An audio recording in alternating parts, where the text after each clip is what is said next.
சிவனுக்கு முந்தியவன் விநாயகன். ஆனால் சிவனின் பிள்ளை விநாயகன், ஓம் என்ற பிரணவத்திற்கு உரியவன் விநாயகன் என்று நாம் இன்று தத்துவ பாடல்கள் நாம் பாடிக்கொண்டிருக்கிறோம். அது ஒரு இந்த உயிர் இந்த கடலை செடியினை பட்டத்தில் அந்த கடலை செடியில் அந்த மனத்தை இந்த காந்தமான லட்சுமி இது கவர்கின்றது. அப்போ அந்த வெப்பமான அந்த நிலைகள், விஷமான நிலைகள் அது உருக்கப்படும் போது அது ஜீவன் பெறுகின்றது ஓ என்று. அப்போ இன்னென்று தன்னை அந்த உயிருடன் சேர்த்து உடலாகின்றது. ஆக இந்த கடலை செடியின் மனமே இந்த உயிரின் தன்மையோடு பிரணவம், அந்த மனம் இதுக்கு பிரணவமாக ஜீவனாகின்றது. ஆக இந்த உடல் சிவமாவதற்கு முன் அந்த கடலை செடியின் மனமே ஓ என்று பிரணவம் ஜீவனாகி ஜிம் என்று உடலாகின்றது. ஆக அந்த உடலாகப்படும் போது சிவமாகின்றது. சிவத்துக்குள் அந்த கடலை செடியின் சத்து வினையாகின்றது. தான் சிவனுக்கு முந்தியவன் விநாயகன். ஆக அந்த சிவனின் பிள்ளை விநாயகன். ஆக அந்த கடலை செடியின் மனம் அது ஓ என்று பிரணவமாகி அந்த உணர்வின் சத்து இந்த உடலுக்குள் சிவமானாலும் இது வினையாக சேர்த்து அந்த கடலை செடியின் மனமே இதை ஜீவனாக இயக்குகின்றது என்றுதான் அதை காட்டியது. ஆகவே இதை சிவனின் பிள்ளை விநாயகன். அதான் மூஷிக வாகன. எந்த கடலை செடியின் சத்தை இந்த உயிர் நுகர்ந்து இந்த உடலானதோ இந்த வினை, அந்த வினைக்கு நாயகனாக இந்த உடல் அந்த மனத்தின் தன்மை சிவமானாலும் அந்த உணர்வின் சத்து இது நாயகனாக அதை இயக்கிச்சு. இப்ப கடலை செடியோ தான் இருந்த இடத்திலிருந்து தன் மனத்தான் பாதுகாத்துக் கொள்ளுகின்றது. ஆனால் அந்த கடலை செடியில் இருக்கும் இந்த உணர்வு 5 முதலில் சொன்னே இந்த புலனின் உணர்வால் தன் இனமான சத்தை அது கவர்ந்து அது உணவாக உட்கொள்ளுகின்றது. ஆனால் அந்த கடலை செடியின் சத்தை இந்த உயிரினம் நுகரப்படும் போது இது ஜீவனாகி உடலானாலும் இதற்குள் இருக்கும் மனத்தை அது சுவாசிக்கின்றது. மூசிக அந்த கடலை செடியின் மனமே அந்த இதை பாதுகாப்பாகவும் அந்த உணர்வின் தன்மையை இந்த புழுவான உடலை நகர்த்தி செல்லும். மூசிக வாகன.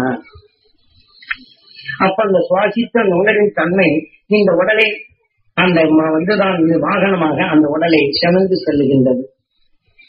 ஆக அந்த கடலை செடி எங்கு எடுக்கின்றதோ இந்த உடலை நகர்த்தி சென்று அது உணவாக எடுத்து அது உட்கொள்ள செய்கின்றது. நாம் மூசிக வாகன. கணங்களுக்கு அதிபதி கணவரி. அந்த கடலை செடியின் உணர்வின் சத்து இது அதிபதியாக இருந்து அதனின் உணர்வாக இந்த உடலை அழைத்து செல்லுகின்றது. அதனால்தான் மூசிக வாகனா கணங்களுக்கு அதிபதி கணபதி. இது நகர்ந்து சென்று அது உணவாக உட்கொள்ளுகின்றது. ஆனால் அடுத்த நிலை அடுத்த செடிக்கு செல்லப்படும் போது தன் அருகிலே இருக்கும் மற்ற கடலை செடியை அது நுகர்கின்றது. அது நுகரும் போது தான் கடலை செடிக்கு மாறுபட்ட நிலையில் வரப்படும் போது அது வேண்டாம் என்று ஒதுக்கி செல்லுகின்றது. ஆனால் நுகர்ந்த உணர்வு தன் உயிருக்குள் பட்டவுடனே இந்த உணர்வு ஆகிய தன் உடலுக்குள் சென்று இது வெறுக்கும் நிலைகள் என்று நகர்ந்து சென்றாலும் இன்னொன்றை நுகர்ந்து பார்த்து இதுக்குள் வினையாக சேர்க்கின்றது. இதை போல பல செடிகளை அது நுகர்ந்து பார்க்க பார்க்க பல தாவர இனத்தின் உணர்வு இதுடன் கலக்க இந்த கடலை செடியின் தன்மையை சிரித்து விடுகின்றது. எலி தான் சமமான நிலைகள் இருந்தாலும் அது பங்கிடப்படும் போது அந்த நிலம் அந்த பகுதி குறைந்து விடுகின்றது. இதை போல தான் சுவாசித்த உணர்வுகள் மூசிக அந்த உணர்வின் சக்தி இதற்குள் ஆக்கி அந்த கடலை செடியின் சத்தை இயக்க விடாது இரு வினைகளாக அதிகமாக சேர்த்து பல செடியின் உணர்வு இதற்குள் விளைந்த பின் இந்த புழுவுக்கு தான் கடலை செடியில் உருவான இந்த உடலுக்கு விரோதமாக மாறுகின்றது. ஆகவே இவை அனைத்தும் சேர்த்து இந்த உணர்வுகள் இந்த உடலை படர்ந்து இதில் விளைந்த நிலைகள் உயிருடன் ஒன்றி வருகின்றன. தான் விநாயகன் ஞானவான் என்று சொல்வது. ஒவ்வொன்றும் தனக்குள் வினையாக சேர்த்தாலும் அதன் உணர்வின் அறிந்திடும் தன்மை இதுடன் இணைந்த நிலையில் கொண்டு அறிந்திடும் ஆற்றல் வருகின்றது. தான் விநாயகன் ஞானவான் என்ற நிலைகளில் அங்கே காட்டப்பட்டது. ஆகவே அவ்வாறு வந்த நிலைதான் இந்த விநாயகனை இப்பொழுது சேர்ந்த பின் அடுத்தவுடன் இது சேர்த்துக் கொண்ட வினைகளுக்கு இந்த உயிரான அந்த நிலை தனக்குள் அந்த இரண்டையும் கலக்கச் செய்து அதிலே சொன்ன இந்த கோள்கள் எவ்வாறு தன்னுடன் இணைத்து அது நட்சத்திரமாக்கி சூரியன் ஆனதோ இதை போல இந்த உணர்வின் சத்து அது இயக்கச் சக்தியாக இந்த உடலில் ஒவ்வொன்றும் உருமாறுகின்றது. இவ்வாறு உருமாறி வந்த இந்த உணர்வின் எண்ணங்களைத்தான் அடுத்த உடலை பெறுகின்றது. நாம் மூஷிக வாகனா. கணங்களுக்கு அதிபதி கணபதி. இதை சிவ தத்துவத்தில் இவ்வாறு. அதே சமயத்தில் நாராயணன் இங்கே இயக்கம் உயிருடன் இணைக்கப்படும் போது மறு அவதாரமாக விசுவாக தோன்றுகின்றார். அடுத்த நிமிடம் இதே உயிரணுவின் தன்மையை இந்த கடலை செடியிலிருந்து நுகர்வதை இதன் உடலுக்குள் அது வருவது இது சிவத்தத்துவம். இப்ப நாராயணன் இந்த சூரியனிலிருந்து வெளிப்படும் வெப்பம் காந்தம் அடுத்து இந்த செடியின் மனம் உண்டாகப்படும் போது இது மனம் ஞானம்.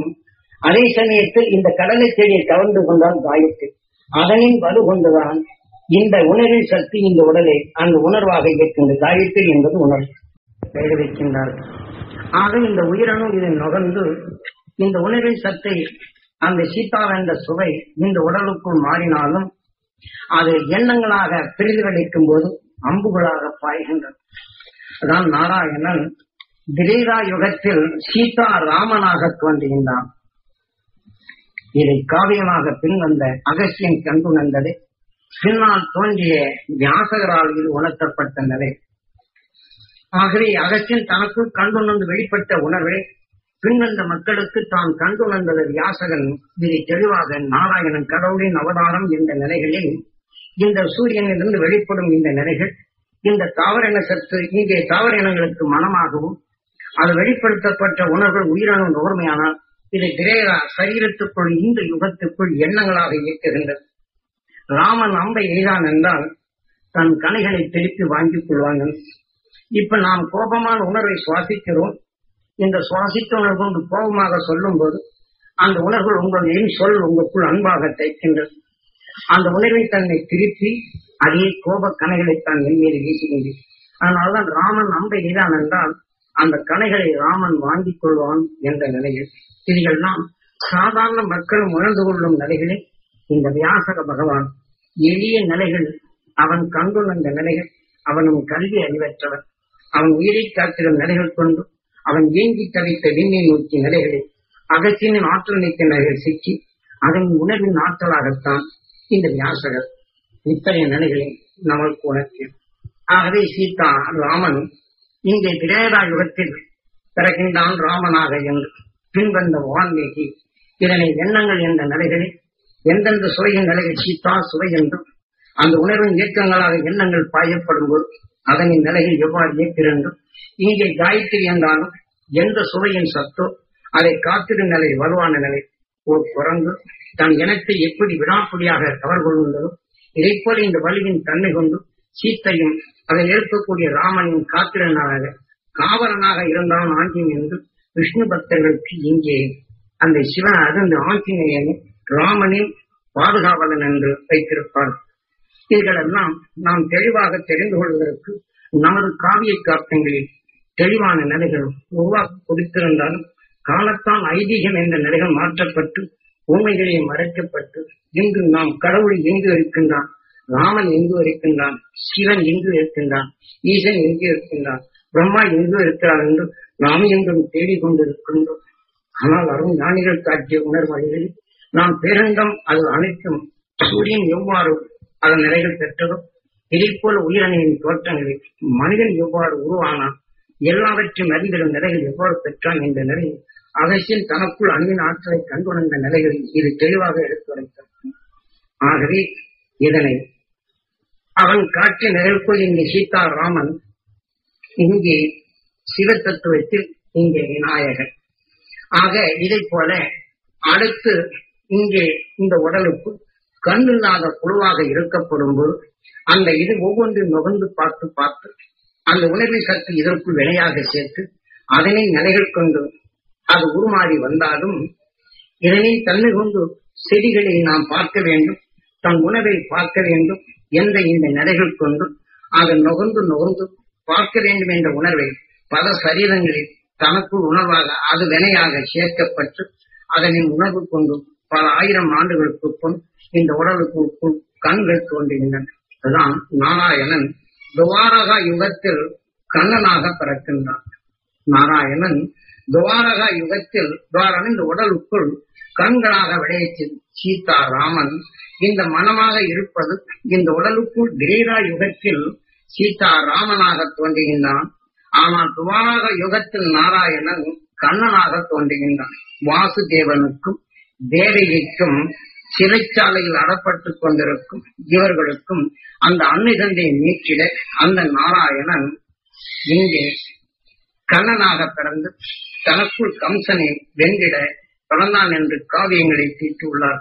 ஆக வாசு என்பது உயிர் தனக்குள் சுவாசித்த உணர்வின் தன்மை உறைந்து தன் தேவைக்காக எண்ணி இயங்கும் நிலைகளை அது சக்தி தேவகி என்ற நிலைகளை இவ்வாறு நாம் அறிந்து கொள்வதற்கு இவ்வாறு பெயரை வைத்து அழைக்கின்றார்கள். இவ்வாறு உருவான அந்த நிலையில் தான் இங்கே தனக்குள் இந்த துவாரக யுகத்தில் கண்கள் திறந்து அது பிறந்து அது வெளிப்பட்ட பின் இந்த உடலை விட்டு சேர்த்துக் கொண்ட இந்த வினைகளுக்கு நாயகனாக இங்கே கண்கள் தோன்றுகின்றது. இங்கே விஷ்ணு தத்துவத்தை அந்த நாராயணன் துவாராக யுகத்தில் கண்ணனாக பிறந்து இந்த உடலை அது வழிபடுத்துகின்றான். ஆக கண்ணனாக வந்து தோன்றி அந்த ஒவ்வொரு உடலுக்கும் சாரதியாக இயக்குகின்றான், அதை வழிநடத்தி செல்லுகின்றான் என்ற நிலையில் அந்த நாராயணன் இந்த துவாராக யுகத்தில் கண்ணனாக பிறந்து துர்ரை வென்று ஒவ்வொரு வழிகாட்டும் நிலையாக சாரதியாக நின்று அவன் வழிபடுத்துகிறான் என்ற நிலையில் இது தெளிவாக எடுத்து காட்டப்பட்டது. ஆனால் இது பண்டைய காலங்கள் அகசினால் உருவான நிலைகள். ஆனாலும் பின்வந்த மக்களுக்கு தெரிந்திடும் உணர்வின் நிலைகள் உருவாவதற்கு வியாசகரால் காவியங்களை இவ்வளவு பிரித்து கொடுத்தார். ஆகவே இதனின் தன்மை கொண்டு அது பிறந்த பின் அடுத்த உடலில் இந்த கண் தோன்றிய பின் உதாரணமாக ஒரு புழுவைக்கு கண் வருகிறது என்று வைத்துக் கொள்வோம். அது பாறைகள் மீது நடந்து போகின்றது. இதையெல்லாம் நாம் காவியத்தில் படிக்கவில்லை. பண்டைய காலத்தில் எப்படி இயங்கியது இந்த உணர்வினை அந்த அகசியன் எவ்வாறு கண்டுணர்ந்தான், அவன் கண்டுணர்ந்த உணர்வுக்குள் எவ்வளவு பதிந்திருந்தது, அதை எமது குருநாதர் எனக்கும் பதிவு செய்து இந்த உணர்வின் நினைவலைகளை கொண்டு அதனை பார், அதனை இயக்கத்தை உள் அறிப்பார், அதன் இயக்கத்தை நீ காண முடியும் என்ற இந்த நிலையை தெளிவுரை எடுத்துரைத்தார். இதை போல இதை உற்று நோக்கும்படி அதை சொன்னார். ஆக ஒரு புழு தன் இறைக்காக வேண்டி இந்த கண் கொண்டு கூர்மையாக பார்த்து அதன் நகர்ந்து செல்லுகின்றது. தன் இறைக்காக அது நகர்ந்து செல்லும் போது கதிரவனின் காந்த வெப்பலைகள் பாறை மீது அதிகரிக்க இது நகர்ந்து செல்ல முடியாது. இது திகைத்து தனக்கு பாதுகாப்பான நிலைகள் வர வேண்டும் என்று நுகர்ந்து அதனின் உணர்வின் சத்தை அது கூர்ந்து கவனிக்கப்படும் போது பாறைகள் நிழல்கள் இருப்பதையும் அதை உற்று நோக்கி தன்னை காத்திட வேண்டும் என்ற நுகையை நுகர்ந்து அந்த உணர்வின் தன்னை கொண்டு இது நகர்ந்து செல்லுகின்றது. இந்த வெப்பமும் அதிகமாகின்றது. இதனிருந்து காத்துக்கொள்ளும் உணர்வின் தன்மை அது ஏற்கின்றது. இந்த உணர்வுகள் தனக்குள் சேர்ந்தவுடனே இந்த வெப்பமும் இதை தன்னை காத்துக்கொள்ள வேண்டும் என்ற உணர்வுடன் இணைத்து அந்த உணர்வுகள் இரண்டரை இந்த உடலிலே கலக்கின்றது. ஆக அது நுகர்ந்து சென்று நகர்ந்து தான் நிலையில் இருக்கும் நிலைகள் அங்கு அடைவதற்கு முன் இது கலந்திட்ட உணர்வுகள் இதுடன் விளைந்து இந்த உடலை பிளந்து இந்த உயிராண்மை வெளியிலே வரப்போடும் போதுதான் எதை நுகர்ந்ததோ இதை போல தன்னை பாதுகாக்கும் நிலையை கூர்மையாக அங்கே கவனித்தது. அந்த பாறையின் உணர்வுகள் இதற்குள் பட்டது, அதன் உணர்வுகள் இதற்குள் விளைந்தது. அந்த பாறையிலிருந்து அந்த வெப்பமும் இதற்குள் எண்ணிய பாதுகாப்பு தாவர என சத்தும் இதற்குள் கலந்த இந்த உணர்வுகள் ஆமையாக தோன்றுகின்றன. இது அடுத்த நிலைகள். இந்த பாறை தனக்கு பாதுகாப்பு ஓடாக அது அமைந்து அந்த எதை புகையை பார்த்ததோ அதற் போலதான் இதனின் அமைப்பும் இருக்கும், ஓடின் அமைப்பு. இவ்வாறு வந்த பிற்பாடு இந்த நாராயணன் கூர்ம அவதாரமாக அது பிறக்கின்றான். இந்த உயிர் அங்கே நாராயணன் இங்கே நரநாராயணா இருந்தாலும் அந்த கதிரவனின் உணர்வின் நிலைகளை இந்த உயிரால் இயக்கப்பட்டு விஷ்ணுவாக இருப்பினும் இந்த உடலின் தன்மையை கூர்ம அவதாரம் என்ற நிலைகள் வைக்கின்றன. இப்ப ராம அவதாரம் கூர்ம அவதாரம் எல்லாம் வேற வேற நிலைகள் கொண்டு வருவாங்க. இந்த இயற்கை நிலைகள் அந்த அருஞானி காட்சி நிலைகள் இதுதான் எந்த நிலையில் தெளிவாக எடுத்துரைத்தார். அவ்வாறான அந்த கூர்மை அவதாரத்தில் அது ஆமை தன் உடலை கொண்டு கண் கொண்டு பார்க்கின்றது. ஒரு நரி அதை இதை விழுங்க எண்ணுகின்றது. ஆனால் வெண்ணப்படும் போது இதனிடமிருந்து பாதுகாக்கும் நிலையாக அதை கண் அது படம் எடுக்கின்றது. இந்த கண்ணன் என்பது நாம் கருவியாக தோன்றுவது ருக்மணி. அந்த கண்ணுடன் இணைந்த நிலையில் காந்தப்புடன் சத்தியபாமா. ஆக இந்த புழுவாக இருக்கப்படும் போது அந்த கருவியான நிலைகள் அங்கே உற்று பார்க்கின்றது. அந்த உணர்வின் சத்தை சத்தியபாமா இழுத்து அங்கு உனக்கு பாதுகாப்பு இருக்கிறது உணர்த்துகின்றது. இந்த உணர்வின் சத்தை நுகர்ந்தது.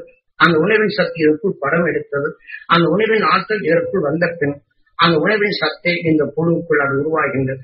இப்படி ஆன இந்த ஆமைதான் அடுத்து இந்த கண்கள் கொண்டு தன்னை காட்டிலும் வலுகொண்ட ஒரு நரி இதை விழுங்க எண்ணுகின்றது என்று உதாரணத்துக்கு உங்களுக்கு சொல்லுகின்றேன். இதை கண்ணிட்டு பார்க்கப்படும்போது, அந்த நரியை பார்க்கப்படும்போது அந்த ருக்மணி அதை படம் எடுக்கின்றது. அதனின்று வெளிப்படும் அலைகளை இது கண் அந்த சத்தியபாமா இழுத்து உணர்த்துகின்றது. இந்த உணவின் சத்தை தனது ஆன்மாவாக்கி இந்த உணவின் சத்தை தனக்குள் சேர்க்கின்றது. இப்போ ஒரு இப்போ நாம் மற்ற அணுக்கள் சேர்ந்த பின் எப்படி உருமாறுகின்றதோ இதே போலதான் ஒரு கடலமாகி மற்ற பொருள்களை இணைக்கப்படும்போது அது எப்படி சுவையின் தன்மை மாறுகின்றதோ அந்த உணர்வின் தன்மை மாற்றி அமைக்கின்றதோ இதே போல இது நுகர்ந்து பார்த்த நரியின் உணர்வுகள் இது உடலுக்குள் அது விளைந்து இந்த ஆமையின் தன்மை இது கண் கொண்டு பார்க்க அதை இது கொண்டு விட வேண்டும் என்று தலை உள்ளுக்கு எடுத்து அதை மீண்டும் அந்த நரியை பார்க்க அதனின் உணர்வுகள் இதற்கு வினையாக சேர்க்க ஆமையின் உணர்வுகள் செலுத்து இந்த அதன் நரியின் உணர்வுகள் அதிகரிக்க அதனின் நினைவு கொண்டு அந்த நரியின் உணர்வுகள் இதற்குள் அதிகரிக்க ஆமைக்கு நோயாக அதனின் உணர்வு கொண்டு இதை உடலை பழக்க இந்த உயிரான்மா வெளியில வர அந்த நரியின் நினைவு கொண்டு இந்த உயிரான்மா அதற்குள் செல்லுகின்றது. ஆக இதை கூர்ம அவதாரமாக அந்த நரியின் படம் எடுத்தது அதன் உணர்வில் இந்த உடலை சேர்த்தது. இதனை நிறைவேற்று உயிரான்மா ஆமையின் உயிரான்மா நரியின் ஈர்ப்புக்குள் அது சென்று அது தன் உடலை பெறுகின்றது. அதற்கான் இது தெளிவாக காட்டப்படும்போது கண்ணன் அதாவது 4வது நாள் போர் முறைகளில் அவன் காட்சி நிலை கண்ணன் சங்கநாதம் போதிய பின் தான் போர் முறையே வந்தது. குருச்சேத்திர பொருள் ஆமையின் உயிரின் நிலையில் இது குருச்சேத்திர உயிர் ஆமைக்கு உடல் அந்த உடலில் இருப்பது உயிர் குரு. ஆகவே அதே சமயம் கண்ணன் அங்கே எடுக்கும் நம்பகங்கள் எடுத்து இந்த உணர்வில் தன்னை சுவாசித்து உயிரை கொடும்போது குருவிடம் காட்டப்படும் போதுதான் சங்கநாதம். அங்கு நடக்கும் நிகழ்ச்சிகள் இங்கே காட்டப்படும்போது தன் நினைவின் நிலைகளை கொண்டு தான் தன்னை காத்திடும் நிலை கொண்டு உணர்வுக்கும் இந்த குருச்சேத்திரத்தில் போர் நடக்கின்றது. ஆக நரியின் உணர்வுகள் அதிக நிலைகள் வரப்படும்போது அது உட்புகுந்து குருச்சேத்திர போரில் இந்த உணர்வின் சத்து ஆமை உடலில் அந்த நரியின் உணர்வுகள் அதிகமான பின் இதை வீழ்த்தி விடுகின்றது. ஆக குருச்சேத்திர போரில் இதை வீழ்த்தால் கண்ணன் அதை அதற்குண்டான உபதேசத்தை காட்டுகின்ற அதை உன்னை தாக்க வரும்போது தாக்கிடு உணர்கொண்டு அது ஒவ்வொரு நிமிடம் இதை தாக்கி கொண்டு புசிக்கிடும் நிலை வரும்போதெல்லாம் அதை நீ எதிர்த்து தாக்கும் நிலையாக என்று எந்த நிலைகளை கொண்டு அதே எண்ணத்தை கொண்டிடும். ஆக தாக்கிடு உணர்கொண்டு அது 2 மீட்டர் நிலையானாலும் தாக்கிடு உணர்கொண்டு இந்த உயிரான்மா அதை ஒன்றை சென்றபின் நீ வியூகத்தை தவிர்த்து வியூகத்துக்குள் சென்று அதனின் உணவை பற்றி அதுவாக நீ என்று நிலையில் கண்ணன் உபதேசிக்கின்ற இந்த கண்ணை அதனிலிருந்து காத்துக்கொண்டாலும் அதை தாக்கிடும் உணர்வின் தன்னை வளவைத்த பின் இந்த உணர்வின் சத்து கொண்டு இந்த உடலை விட்டு இந்த ஆமையின் உயிரான்மா சென்ற பின் அது கூர்ம அவதாரமாக அதனின் உணர்வு கொண்டு அந்த நரியின் வியூகத்துக்குள் சென்று அதனின் உணர்வு கொண்டு அதனை உருவாகி அதுவாகின்றது. அதனால்தான் நீ எதை நினைக்கின்றாயோ அதுவாகின்றாய் என்று கீதையின் தத்துவம் அதனின்று வென்றிடும் நிலையாக வரப்படும்போது அதனின் உணர்வாக அது பெற்று இது பரிணாம வளர்ச்சியை இவ்வாறு பெற்றது என்ற நிலையை தெளிவாக எடுத்துக்காட்டி இந்த ஆமையின் உயிரான்மா வெளி சென்றற்கு நரியின் ஈர்ப்புக்குள் செல்லுகின்றது. இப்ப நாம் ஒரு ஒட்டி செடியை வைப்போம் என்றால் அதனை நாம் விஞ்ஞான அறிவை நாம் ஒரு செடியின் நிலையை மற்ற உணர்வை இணைக்கின்றோம். அந்த இணைத்துக் கொண்ட பின் எந்த செடியின் சத்தை இதனுடன் அதிகமாக சேர்க்கின்றோமோ 2 கலந்து அந்த உணர்வின் துணை கொண்டு காற்றில் இருப்பதை கவர்ந்து இந்த செடி தன் இனத்தின் தன்மையாக தன் உணர்வு வித்தாக உருவாக்குகின்றது. இதே போல இந்த ஆமை தன் உணர்வின் தன் இயற்கை நிலைகள் ஆக அந்த உணர்வின் சத்தை தனக்குள் கவர்ந்து இது 2 இணைத்து இந்த உணர்வின் சக்தி அதனின் மனத்தை முன் சென்று இது கடந்த பின் அதனின் ஈர்ப்புக்கு செல்கின்றது. நாம் ஒரு இனத்தின் வித்தை இங்கு உருவாக்கியிருப்பேன் அதே வித்து இந்த செடியிலிருந்து வரக்கூடிய மனத்தை நுகர்ந்து தன் இனத்தின் நிலைகளை வளர்வது போல இது எண்ணத்தால் கலந்த உணர்வின் வித்தாக இந்த வினையாக பதிவு செய்த இந்த நிலைகள் இதை கடந்து சென்றபின் அதனின் உடலுக்குள் புகுந்து அதனின் நிலையாக அது அடைகின்றது. இவ்வாறுதான் கூர்மை அவதாரம் என்ற நிலையை தெளிவாக எடுத்துரைத்தால் அந்த மெய்ஞானி. ஆகவே இதை கூர்மை அவதாரம் என்பது இதை போல பல கோடி சரீரங்களை தன்னை மீட்டிடும் நிலையில் வலுகொண்ட நிலைகளிலிருந்து தான் மீட்டிடும் உணர்வின் நிலைகள் கொண்டு அதன் உணர்வின் துணையால் இப்படி பல கோடி சரீரங்களை தன்னை காத்திடும் நிலையாக வந்து பண்டியாக பறக்க செய்கிறது உயிரான கடவுள். அது தனது உருவாக மாறுகின்ற வராகனாக மாறுகின்றது. ஏனென்றால் நம்ம உயிரை கடவுளின் எந்தெந்த நிலைகள் சித்தரித்தால் அது நாம் அறிந்து கொள்ளும் நிலைகளுக்கு நமக்கு தெளிவாக எடுத்து வைத்திருக்கிறார். ஆகவே இது வந்த பின் வராக அவதாரம் சாக்கடையில் நாட்டமான நிலைகள் இருந்தாலும் பரப்பு வலுகொண்ட நிலைகள் பிற தீமைகளிலிருந்து தான் விலகிவிட வேண்டும் என்று பல சரீரம் எடுத்த இந்த உணர்வு அதோடன் விளைந்து அந்த உணர்வின் வலுவின் தொலைவந்து அந்த உணர்வுக்கு உடலின் அமைத்து தான் நுகரும் சக்தியால் தீமைகளை பிளந்து நல்ல உணர்வை நுகரும் தன்னை வராக அவதாரத்தில் பெறுகின்றது. அதான் பண்டித்தலை போட்டு மனித உடலை காட்டி இதனை நாம் அறிந்து கொள்ளும் நிலைகளுக்கு தெளிவாக தெரிந்து வைத்திருக்கின்றன. அவ்வாறான இந்த உணர்வின் சத்தை தான் இன்று அது கெட்ட சாக்கடையில் உள்ள நாட்டத்தை பழந்துவிட்டு நல்ல உணர்வை தனக்கு நுகர்ந்து அந்த நல்ல உணர்வு நிலையாக சேர்த்து அதனை நல்லது விளைய இந்த நாட்டமான உடலை பழந்து விளைந்த நிலையில் இங்கே உயிர் அந்த உணர்வின் சத்தை தனக்குள் எடுத்து பரசுராம். இங்கே ஆரம்பத்தில் சீதாராம் சுவையின் நிலையில் கொண்ட எண்ணங்களாக இயக்கின்றது. அதே சமயத்தில் பரசுராம் சமப்படுத்தும் எண்ணங்களாக மனித உடலில் உருவாகின்றது.